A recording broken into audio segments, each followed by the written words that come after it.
안녕하세요. 예술경영인사이트의 변희정입니다.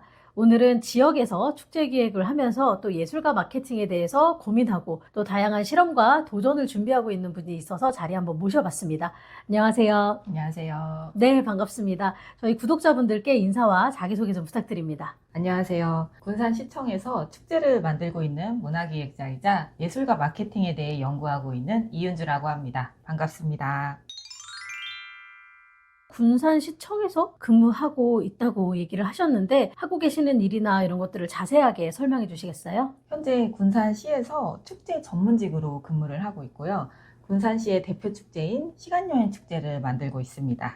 그러면은 공무원이신 거네요? 네, 맞습니다. 제가 10년 동안 축제 조직에서 근무한 경험이랑 또 문화기획과 관련된 경험을 살려서 작년부터 시에서 축제 전문 계약직 공무원으로 일하고 있습니다. 그러면 제가 알고 있기로는 전공이 사학 그리고 고고문화인류학과를 나오셨는데 어떻게 이렇게 문화기획 현장으로 발을 디디시고 일을 하게 되셨는지도 궁금하고 또 그동안의 여정도 짧게 이야기를 해주시면 어떨까 합니다. 제가 고등학교 때부터 현악부 활동을 하면서 다양한 악기들을 배워왔어요. 그러면서 자연스럽게 음악에 대해 관심을 가지게 되었고, 사학과는 비록 그 수능 점수로 가게 되었지만 학과 공부 통해서 전통 문화에 대해서 좀 많이 이해를 가질 수 있었던 것 같습니다. 문화 기획자로 좀 전문적으로 가봐야겠다라고 결심한 건 예술의 전당에서 하우스 어텐던트 생활을 1년 정도 하면서부터였어요. 매일매일 다양한 공연들을 접하면서 이 분야에 더욱 관심을 가지게 되었고, 학교를 졸업하면서부터는 지역에 있는 전주 세계소리축제라는 공연예술제에서 오랫동안 근무했고, 또 문화재단을 거쳐서 현재 직장에 오게 되었습니다.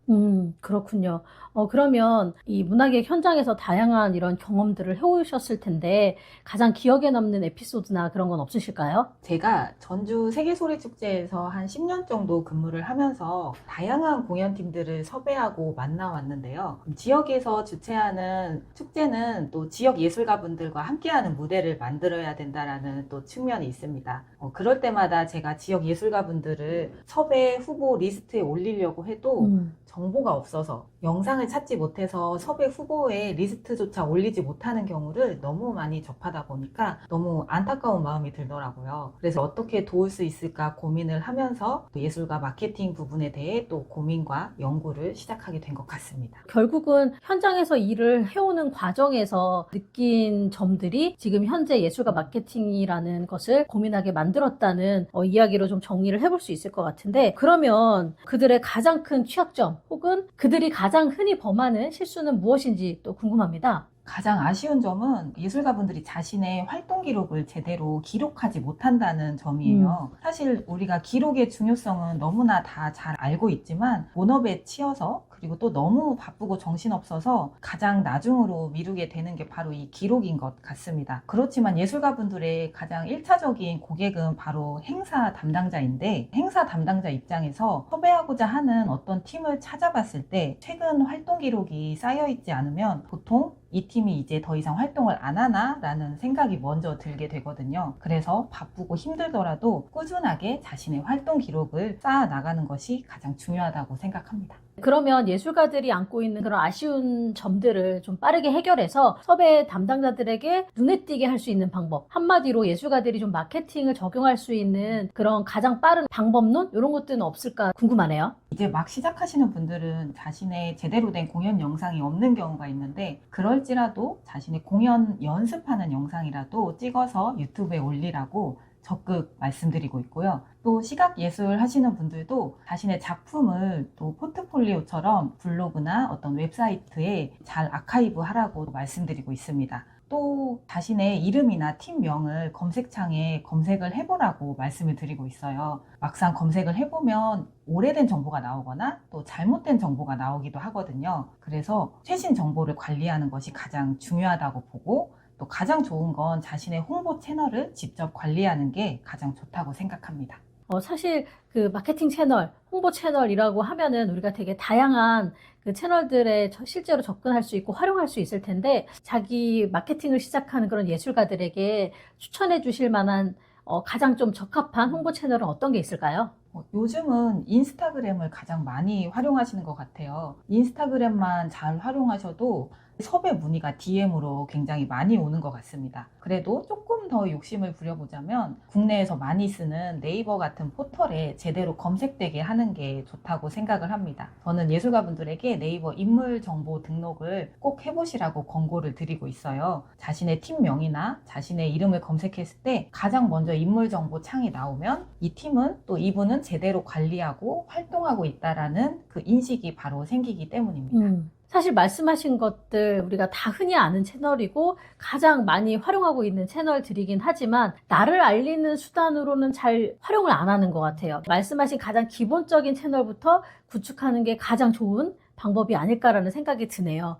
그러면 예술가들이 어쨌든 그렇게 자기 채널을 운영하게 되면은 지속적으로 컨텐츠를 발행해야 될 텐데 그럴 때 어떤 방식으로 그 컨텐츠를 기획하고 발행하면 좋을지 좀 팁을 알려주시면 어떨까 합니다. 사실 기획적인 측면의 팁보다는 꾸준함이 더 중요하다고 생각을 합니다. 기획과 영상 같은 퀄리티에 너무 신경 쓰다 보면 시작도 못하고 미뤄지기만 하는 경우가 너무 많더라고요. 비록 우리의 눈에 조금 많이 부족하더라도 일단 등록하고 꾸준히 하다 보면 점차 자신만의 콘텐츠 제작 방법을 구축할 수 있을 거라고 생각합니다. 맞아요. 근데 그 사실 꾸준함이 제일 어렵거든요. 저도 말씀하신 기본적인 채널, 그것 이외에도 뭐 스레드, 그리고 이제 유튜브 채널까지 다양한 채널들을 운영하고 있지만 이 꾸준함을 가져간다라는 게 가장 어려운 문제이기는 한 것 같습니다. 그만큼 부지런하게 움직여야 되는데 사실 예술가들 같은 경우는 자기 공연을 준비하고 연습하고 시각예술가 분들 같은 경우는 이렇게 작업에 집중하고 그러다 보면은 확실하게 좀 소홀하게 되는 지점이 있기는 한데 그럼에도 불구하고 꾸준함을 가지고 계속 발행을 하는 게 결국은 자기를 알리는 가장 기본적인 수단이 아닌가라는 생각이 드네요. 네, 맞습니다. 그러면 주목하는 어떤 트렌드나 마케팅 툴 이런 게 있으신지도 궁금하고 예술가들에게 좀 추천해 줄 만한 그런 게 없으실지 궁금하네요. 예술가분들에게 가장 중요한 건 펜을 만드는 거라고 생각을 하는데요. 펜을 만드는 거는 사실 단기간에 이루어지지가 않죠. 그래서 꾸준하게 자신의 예술 활동에 대한 이야기와 스토리를 계속 컨텐츠로 발행해 나가다 보면 자신의 이야기에 공감해주는 팬들이 조금씩 생겨날 거라고 봅니다. 이를 위해서는 저는 예술가분들의 스토리텔링이 가장 중요하다고 생각을 해요. 자신이 왜 예술활동을 시작하게 됐고 또 어떤 힘듦과 고난이 있었는지를 같이 알리고 자신의 어떤 목표를 위해 예술활동을 하고 있는지를 자신만의 콘텐츠로 발행을 하다 보면은 이에 공감하는 사람들이 조금씩 나타나게 될 것이라고 생각을 합니다. 사실 사람이라면 누구나 스토리 없는 인생은 없다고 생각을 하거든요. 특히 또 예술가들은 예술가들만의 그런 독보적인 스토리들을 가지고 있기 때문에 결국은 자기만의 스토리를 잘 활용하는 게 핵심이지 않을까라는 생각이 드네요. 네.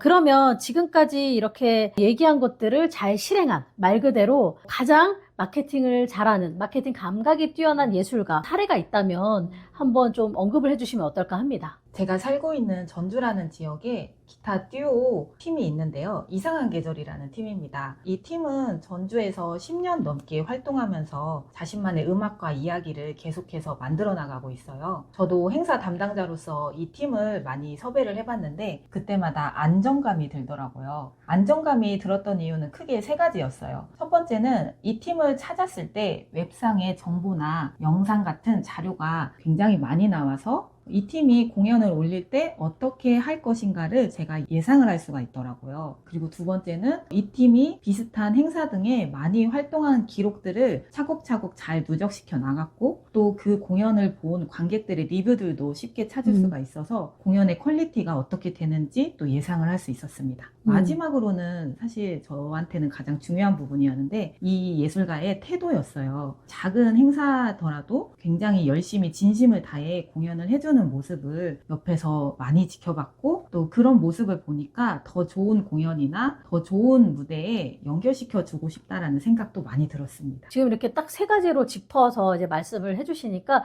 정말 그 팀이 갖고 있는 차별점이 귀에 쏙쏙 들어왔던 것 같아요. 저도 이제 다양한 분들과 일을 하고 다양한 예술가들과 이렇게 소통을 하면서 작업을 해봤지만 생각보다 그런 것들이 준비가 안 돼 있는 경우도 많고 관계자들하고 커뮤니케이션 과정에서 트러블이 나는 경우들도 되게 많잖아요. 그래서 어떻게 보면은 그런 소통의 과정 역시도 자기들의 어떤 이미지나 메이킹을 하는 데 있어서 굉장히 중요한 부분이라는 생각이 듭니다. 굉장히 지금 좋은 말씀을 해주신 것 같고, 그러면 이윤주 님께서도 다양한 SNS 채널들을 운영하고 계시잖아요. 각각의 채널별로 어떤 콘텐츠들을 발행하고 있는지 궁금합니다. 네, 저는 현재 지금 스레드랑 인스타그램 그리고 블로그 이렇게 세 가지를 운영을 하고 있는데요. 스레드는 소통 기반의 채널이어서 저랑 가장 잘 맞아서 많이 활용하고 있고, 스레드 통해서 다양한 예술가분들하고 더 적극적으로 소통하고 있습니다. 여기서는 예술가 마케팅에 관련된 지식이나 정보를 알리고 있고, 또 일상생활에 대한 저희 생각들도 함께 공유하고 있고요. 인스타그램 통해서는 예술가 마케팅에 대한 정리된 정보들을 공유하고 있고, 마지막 블로그는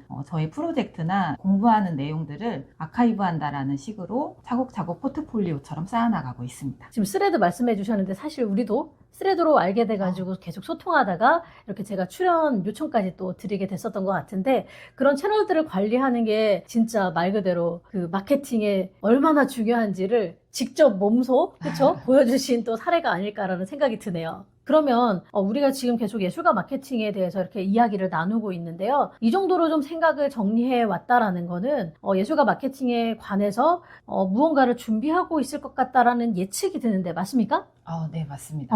네, 그러면 어떤 것들을 준비하고 있는지 좀 자세하게 말씀해 주시면 좋겠습니다. 저는 제대로 된 예술가 마케팅 전문가가 되기 위해서 공부를 열심히 하고 있는데요. 사실 제가 마케팅과 관련된 전공자가 아니기 때문에 이 분야를 공부하겠다라고 생각을 했을 때 저만의 차별점이 무엇이 될까 고민을 굉장히 많이 했었던 것 같습니다. 저는 항상 사람 그 자체에 관심이 많아서 예술보다는 예술가를 좀 더 잘 알리는 법에 대해 좀 제대로 공부하고 알려야겠다라고 생각을 했어요. 사실 마케팅적 기법, 예를 들어서 쇼폼을 잘 만든다거나 지원 사업에 합격되는 기획서를 잘 쓴다거나 이런 기법들을 알려주시는 전문가분들은 이미 너무 많이 계시기 때문에 저는 예술가분들이 자기의 본질을 더 깊게 알고 또 사람들에게 예술을 통해서 어떤 가치를 전달할 수 있을지를 좀 함께 공부하면서 찾아나가는 그 과정을 또 제대로 알릴 수 있는 저만의 방법을 구축하고 이것을 체계적으로 만들어 나가는 게 저의 예술가 마케팅 전문가로서 목표입니다. 사실 궁극적인 목표는 예술가분들이 공적인 이런 보조사업에 의존하지 않는 예술 생태계를 함께 만들어 나가는 겁니다. 사실 재단에 있으면서도 예술가분들이 이렇게 공공 보조사업에 의존해야만 하는 경우를 너무 많이 봐왔거든요. 저와 함께하는 예술가분들과 함께 다양한 프로젝트 또 다양한 산업과의 연계를 통해서 보조사업에 의존하지 않아도 우리의 예술활동을 조금 더 많은 곳에서 함께 하고 또 소비자들도 예술을 공연장이나 전시장뿐만 아니라 다양한 곳에서 좀 더 가깝게 즐길 수 있도록 그런 과정들을 예술가 동료들과 함께 만들어 나가고 싶습니다.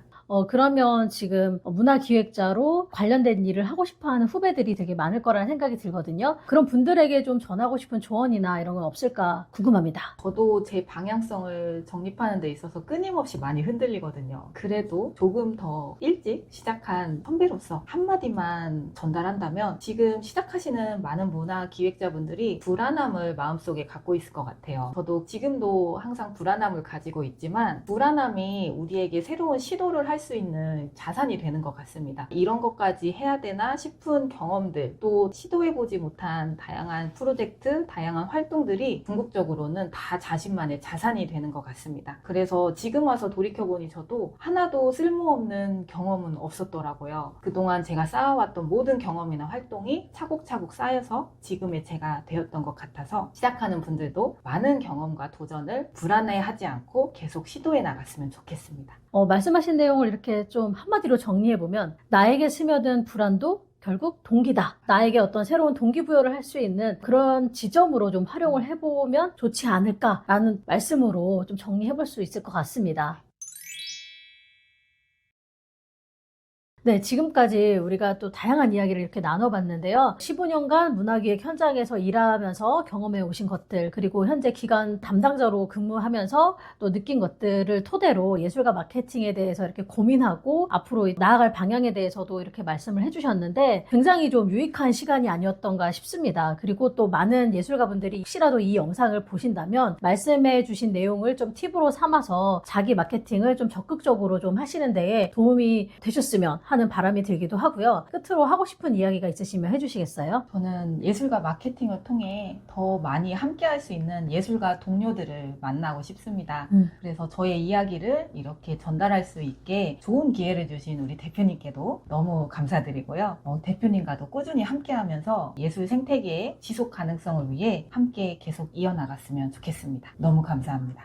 아이고, 저도 출연해 주셔서 너무 감사드리고요. 오늘 전주에서 먼 길로 오셨거든요. 이렇게 갑작스럽게 출연 제안을 드렸는데 자리해 주시고 좋은 말씀 많이 나눠주셔서 감사드리고요. 앞으로 진짜 꾸준히 좋은 관계를 이어가면서 좋은 문화예술 생태계를 만들어 가는 데에 함께 또 기여했으면 하는 바람입니다. 자, 그러면 끝으로 같이 마무리 인사를 하면서 오늘 이 시간을 좀 정리해 볼까요? 네. 네. 그러면 오늘은 여기서 끝!